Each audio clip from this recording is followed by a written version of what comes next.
Hi cuties, welcome to किटिकास। तो आज हम लोग बात करने वाले हैं शोइका के बारे में।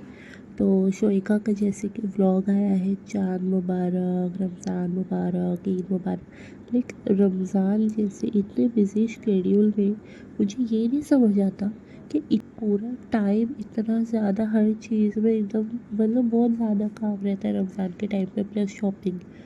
तो रमज़ान में इनके व्लॉग्स डेली आते हैं और नॉर्मली इनको ऐसा नहीं टाइम नहीं मिला, रहे मूड नहीं था, ये नहीं था वो नहीं था। रमज़ान में इनका मूड कैसे होता है व्लॉग्स बनाने का, मुझे तो यही नहीं समझ आता। पहली चीज़, रमज़ान में इतना टायर्ड फील होता है और ऊपर से आप फास्ट करते हो तो आपको आधी वीकनेस तो वही आपको पूरी रहती है। तो अब इतना आपका व्लॉग्स भी आ जाता है, सब आ जाता है। तो मुझे पहले तो इसका सवाल, ये जवाब नहीं समझ में आ रहा है इस चीज़ का। और दूसरी चीज़, जैसे कि इन्होंने बोला अपने व्लॉग्स में कि अभी रमज़ान ख़त्म हुए हैं, इसका ये मतलब नहीं कि आप हमें दुआओं में याद मत रखो, आप दुआओं में याद रखो वगैरह वगैरह। तो वैसे ही रमज़ान ख़त्म हुए, लेकिन आपको आलस नहीं आना चाहिए व्लॉगिंग करने में। आपको पता था आपका कंटेंट का महीना ख़त्म हो गया है, अभी आपको कंटेंट तो बनाना चाहिए ना। तो जैसे कि पहले बात करते हैं दीपिका के व्लॉग की। जैसे कि दीपिका का व्लॉग पहले आया था, तो दीपिका के व्लॉग में हम लोग ने देखी कि उसने बहुत सारे डिशेस बनाए, बहुत सारी चीज़ें, स्वीट्स वगैरह बनाई। इतना ज़्यादा उसने चीज़ें बनाई। पहली बात, इतना टाइम होता ही नहीं है यूजुअली। ठीक है, आप मैनेज करते हो तो अच्छी बात है, बट नॉर्मली तो इतना टाइम होता ही नहीं है।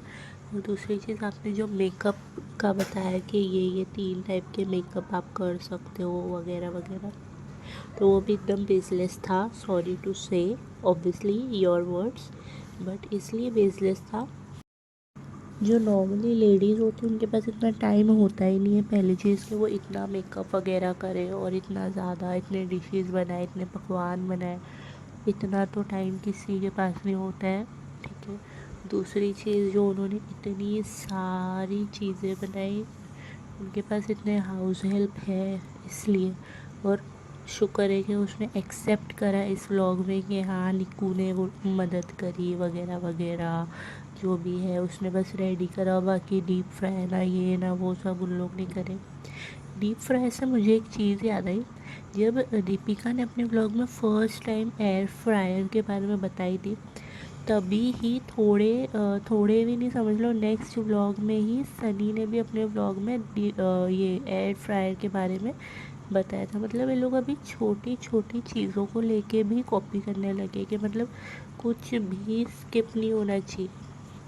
सो बाय द वे, अगर दीपिका के, ठीक है ये इलॉजिकल तो है कि मतलब इतना सारा बनाना करना, बट पॉइंट तो देना पड़ेगा कि इतना सारा उसने बनाई, इतना एक एफ़र्ट्स की बात हो जाती है। अगर वो नहीं बनाती तो कोई उसको बोलता नहीं, बट फिर भी वो एफ़र्ट्स तो लगाती है। कुकिंग में है उसका मतलब अच्छा है कुकिंग में, उसको शो नहीं स्किप करना चाहिए था, गलत कर दी उसने शो स्किप करके। और वो कितना भी बोले हाथ वाथ ये वो, सबको पता है वो स्किप क्यों हुआ है शो। ठीक है, तो अगर वो शो करती तो शायद वो कम्पीट कर देती, क्योंकि उसके अंदर कुकिंग स्किल्स तो है, ये तो नो डाउट। भले से वो कॉपी करे कुछ भी करे, बट कुकिंग तो वो अच्छी करती है, ऐसे लेबल DKI की तरह गान नहीं करती है। बट ठीक है, कुकिंग में she is good, she gets, she deserves. Okay.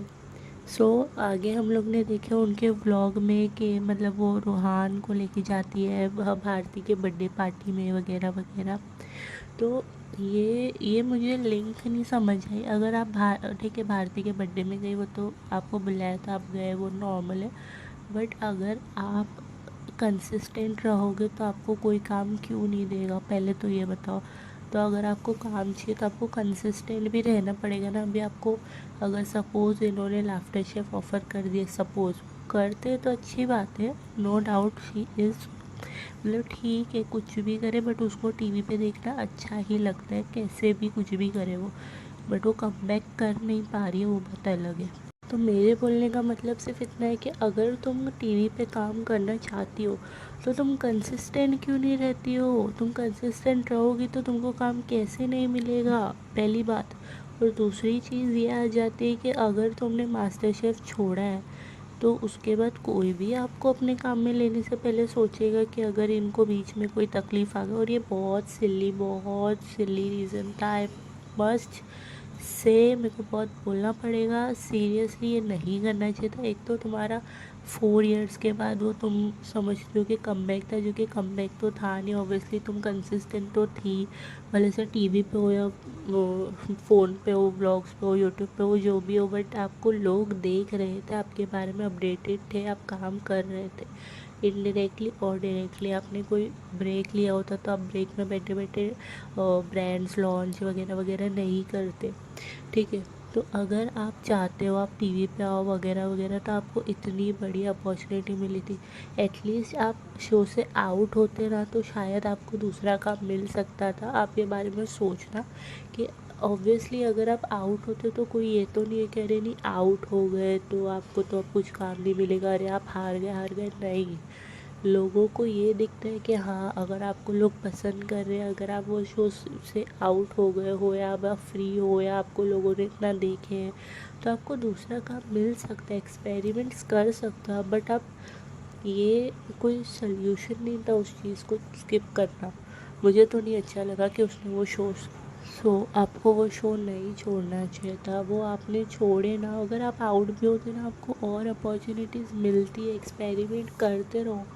But golden मौका था कि इतने टाइम के बाद भी आपको एक शो ऑफ़र हुआ। मोस्टली जो एक्ट्रेसेस होती हैं वो 1-2 साल के बाद तो वो दिखती भी नहीं है, कोई जानता भी नहीं है कि वो थी भी कौन या कोई थी, ठीक है। बट आपका उतना सिमर वाला जो फेस है वो बहुत लोगों के मन में अभी भी है। तो अगर आप चाहते तो आप वो शो में और थोड़ा एफर्ट्स वगैरह लगाते हैं, मतलब ठीक है। अगर आप एटलीस्ट आप ट्राई करते तो आपके फ्रेंड्स को समझ आता ना कि यस, मतलब ठीक है, जहाँ भी था। ऑब्वियसली फ्रेंड्स ऐसे होते ना कि अगर आप कुछ गलत भी करो तो भी वो डिफेंड करने आ जाते, तो इसमें तो आपको कुछ गलत करना नहीं था, जहाँ पे सही करना चाहिए वहाँ पे आप सही करती नहीं हो। तो अगर आप करती और आउट भी हो जाती, खुद से आउट होती, तो फिर कोई प्रॉब्लम ही नहीं थी। बट ये जो स्किप वाला जो पॉइंट था ना, ये बहुत बहुत गलत चला गया, क्योंकि अभी कोई भी आपको साइन करने से पहले 10 बार सोचेगा कि ये अचानक इनको कुछ हो गया या हेल्थ इश्यूज़ एक ऐसी चीज़ है ना, कोई नहीं कुछ बोल सकता उसके आगे। और मैं इस टॉपिक पे इसके लिए बात कर रही हूँ क्योंकि जब भारती के जो बर्थडे पार्टी वाले उसमें वो गई दीपिका, तो दीपिका और भारती की ये टॉपिक पे बात होती है कि हाँ मैंने देखा तुम्हारे हाथ का प्रॉब्लम आया था, ये वो, कुछ लोग समझेंगे कुछ लोग नहीं समझेंगे, पर जो नहीं समझ रहे वो आगे समझेंगे।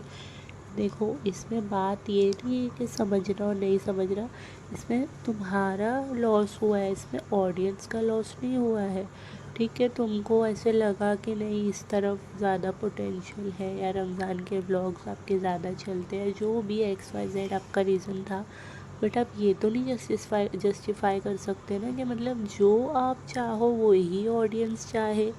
आपका जो वे ऑफ थिंकिंग था, उस चीज़ को देखना था, वो ठीक है, आपके हिसाब से आप ठीक करें अपने, बट ऑडियंस के हिसाब से तो वो गलत ही चला गया। और ऑब्वियसली आप नॉर्मली भी अगर उस चीज़ को देखोगे तो वो करियर वाइज तो वो गलत किया, ठीक है। बाकी आपको क्या इम्पोर्टेंट है वो आपकी चॉइस है, वो आप चूज़ करो वाइजली, बट ठीक है। तो आप जो आपका एक है कि नहीं मैंने ये किया तो आपको भी यही मानना चाहिए, तो वो आपका एक पॉइंट गलत है कि जो आप बोलोगे तो वही हमसे भी वही एक्सपेक्ट करो, मतलब हमसे नहीं, आपके व्यूवर्स और आपके फैंस से, कि नहीं जो आपने डिसीजन लिया वही सही था, अरे हाँ ये डिसीजन यही सही है, सही सही नहीं, ऐसे नहीं होता है, ठीक है। हर किसी का point of view, way of thinking अलग होता है, ठीक है।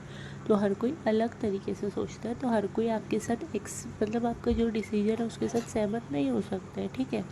सो क्यूटीज़, आपका क्या पॉइंट ऑफ व्यू आप वो भी कमेंट्स करके बता सकते हो। कि मिलते हैं नेक्स्ट वीडियो में, बाय।